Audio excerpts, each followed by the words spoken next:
Hello student, this is Aishwarya Sharma. हम पढ़ेंगे बीजगणित। बीजगणित में आज हम सीखेंगे कुछ नया और उसमें हम मेनली देखेंगे आज बीजगणित का परिचय।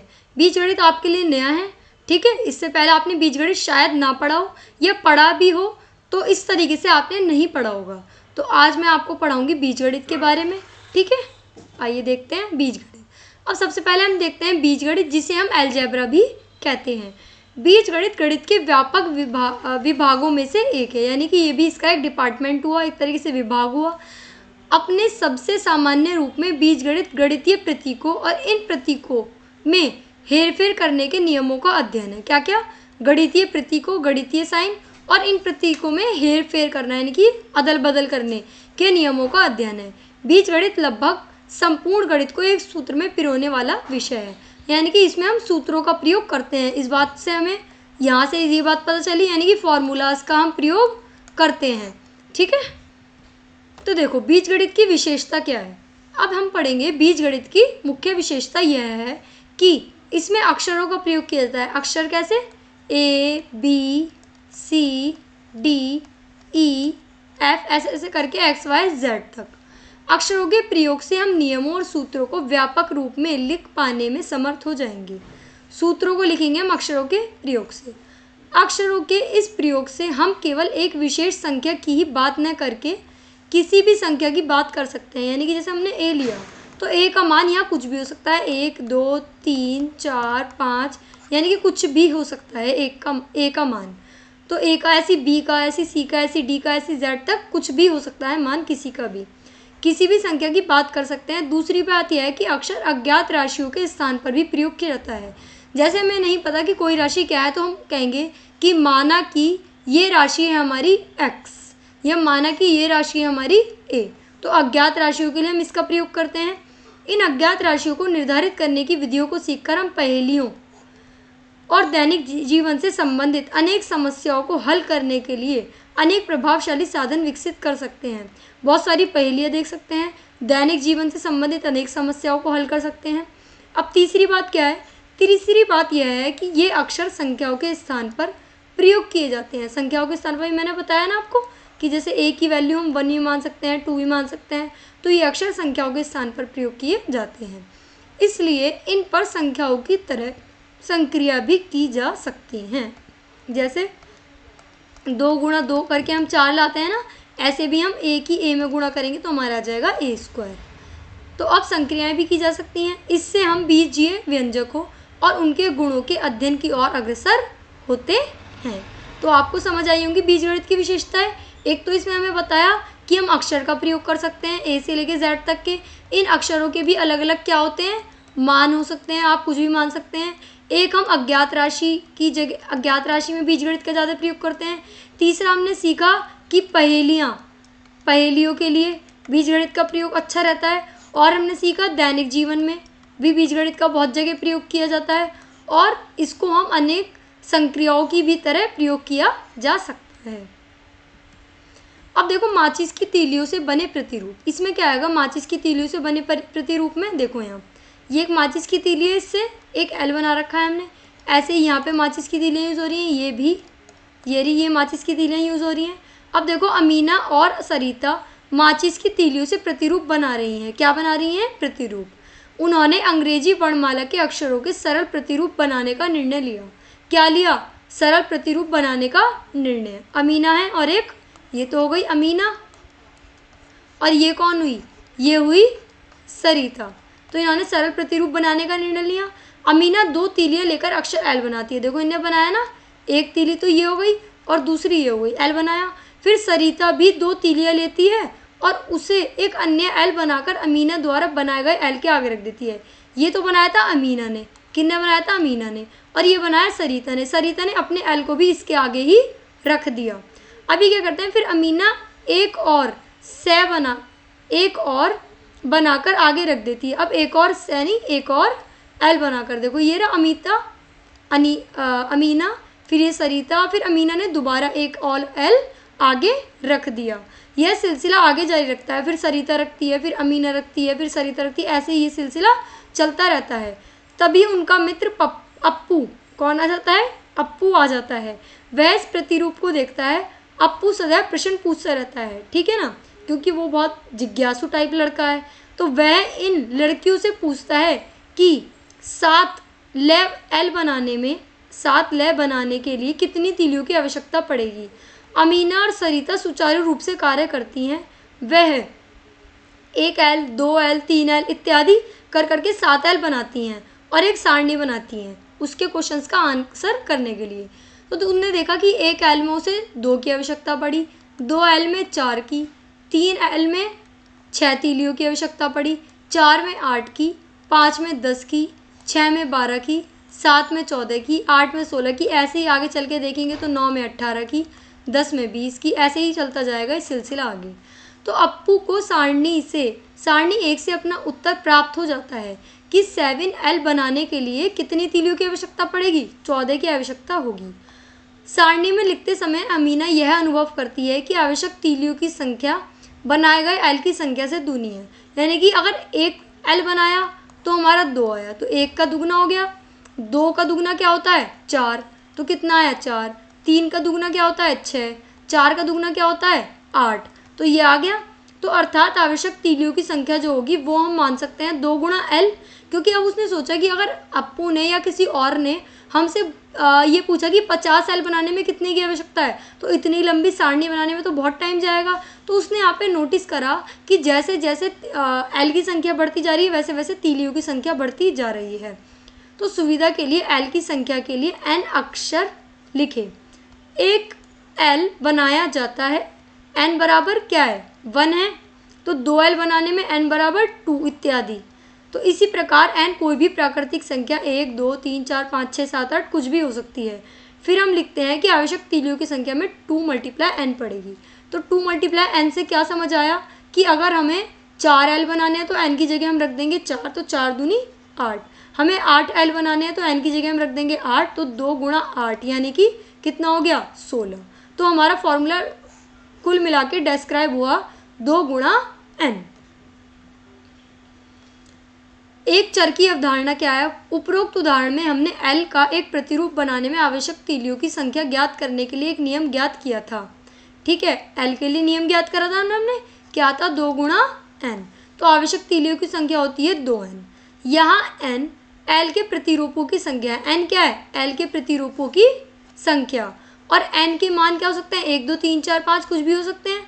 आइए सारणी 1 को पुनः देखें। सारणी में N का मान बदलता जाता है और परिणाम स्वरूप आवश्यक तीलियों की संख्या भी बढ़ती जाती है। देखो N का मान बदल रहा है ना, तो परिणाम स्वरूप तीलियों की संख्या भी बढ़ रही है। अब N चर यानी कि वेरिएबल का एक उदाहरण है। इसका मान स्थिर नहीं है, ठीक है ना। चर, जब भी तो बोला चर कि कंटिन्यू मान चेंज होता जा रहा है, चेंज हो रहा है ना इसका मान, तो इसलिए इसका मान क्या नहीं है, स्थिर नहीं है, चेंज हो रहा है बार बार। अब क्या है, अब देखो यह कोई भी मान 1 2 3 4 5 6 कुछ भी ले सकता है। हमने आवश्यक तीलियों की संख्या के लिए चर n का प्रयोग करके नियम लिखा है। अब क्या है, शब्द चर का अर्थ है वह वस्तु जो विचरण करे, यानी कि वेरी मतलब उसका मान कुछ ना कुछ चेंज होता रहेगा बार बार। 1 2 3 4 6 15 20 100 कुछ भी वो हो सकता है, अर्थात बदलता रहता है। चर का मान स्थिर नहीं है, यह विभिन्न मान ग्रहण कर सकता है। चर में आप कुछ भी ले सकते हैं, A B C D, पर N हम नॉर्मली इसलिए लेते हैं क्योंकि N जो होता है हमारे नंबर को डिफाइन करता है। N का मतलब होता है नंबर ऑफ टर्म्स। क्या होती है? नंबर ऑफ टर्म्स, यानी कि जितने भी नंबर हैं N हम इसलिए लेते हैं क्योंकि ये स्पेलिंग N से स्टार्ट है, ये भी N है, तो ऑलमोस्ट हम ज़्यादातर N का प्रयोग करते हैं।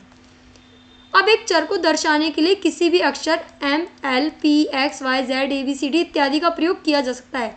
A B C D भी आप प्रयोग कर सकते हैं, कुछ भी कर सकते हैं आप प्रयोग, A से लेके Z तक कुछ भी प्रयोग कर सकते हैं। याद रखिए एक चर वह संख्या है जिसका मान स्थिर नहीं है। ये मैंने बताया ना, क्या करता है वो, वेरी करता है। वेरी मतलब बदलता जाता है, क्या होता जाता है, बदलता रहता है। ठीक है, अब कह रहे हैं उदाहरण संख्या 5 या संख्या 100 या कोई अन्य दी गई संख्या एक चर नहीं है, इसका मान स्थिर है। देखो 5 है तो 5 का मतलब तो 5 ही है ना। और 100 का मतलब क्या है, 100 का मतलब 100 ही है ना। इसके मान स्थिर है, निश्चित है। इसी प्रकार त्रिभुज के कोणों की संख्या का मान स्थिर है। अब त्रिभुज है, ये एक त्रिभुज है, इसमें देखो 1 2 3, जब त्रिभुज है 3 भुजाओं से बना है तो कोण भी इसमें 3 ही होंगे, तो ये फिक्स है, ये एक चर नहीं है। एक चतुर्भुज के कोणों की संख्या कितनी है, अब देखो चतुर्भुज बनाओ, चतुर्भुज मतलब जिसकी 4 भुजाएं, तो 1 2 3 4, साफ पता चल रहा है कि इसमें 4 कोण है, तो 4 कोण फिक्स है। यह भी एक चर नहीं है क्योंकि ये अलग अलग इसका मान नहीं हो रहा। परंतु उपरोक्त उदाहरणों को जब हम देखते हैं तो n एक चर है, यहाँ विभिन्न मान 1 2 3 4 5 कुछ भी हो सकते हैं। अब उदाहरण देखो, वांछित अभ्यास पुस्तिकाओं की संख्या। अब ये 1 2 3 4 5 डैश डैश डैश m और यहाँ कुछ भी हो सकता है।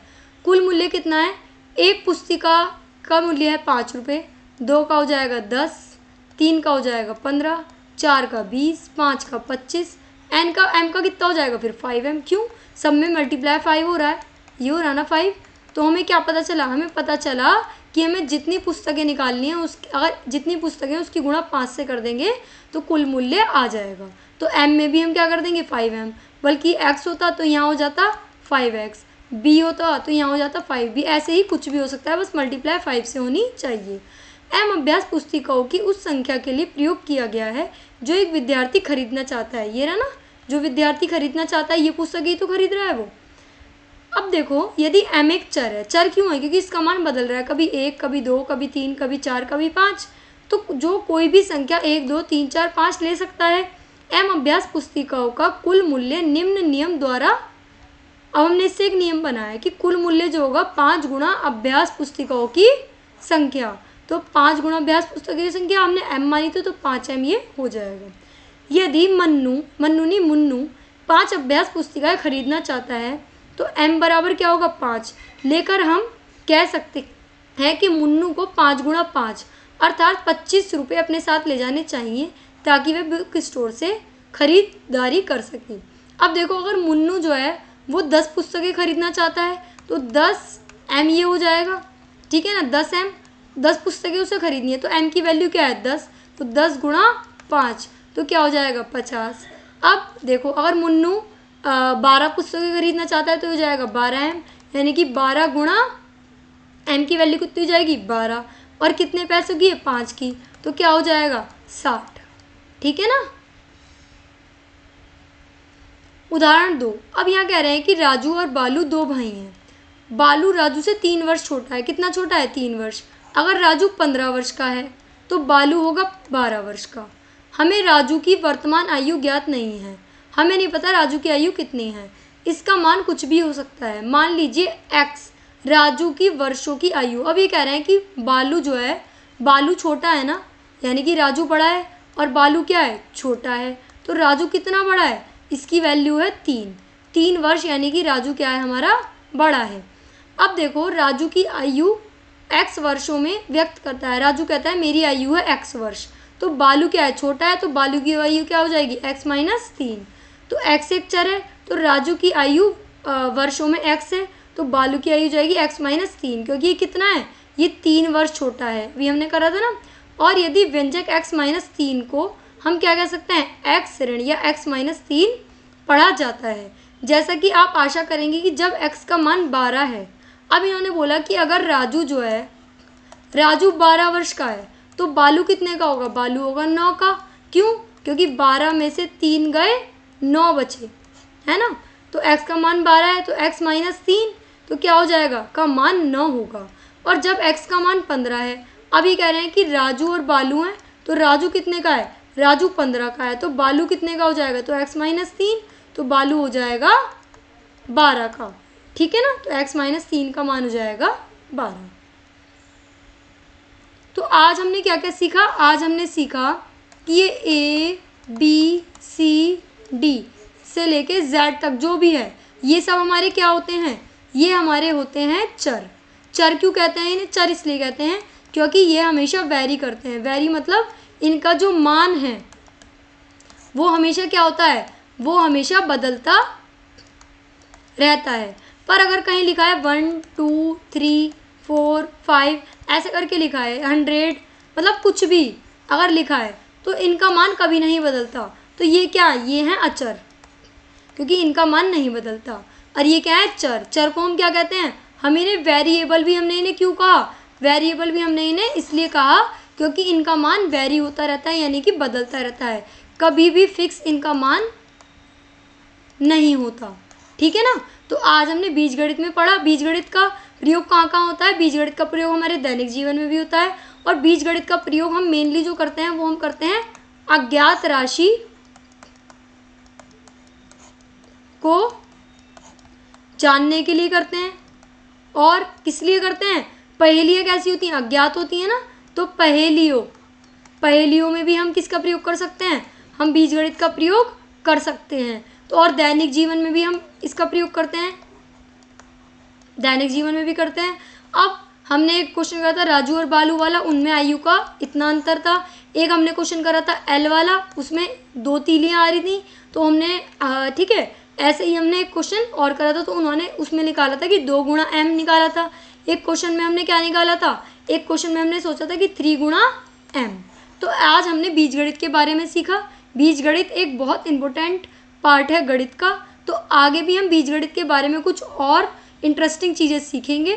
तो अब हम मिलते हैं नेक्स्ट क्लास में, तब तक के लिए थैंक यू।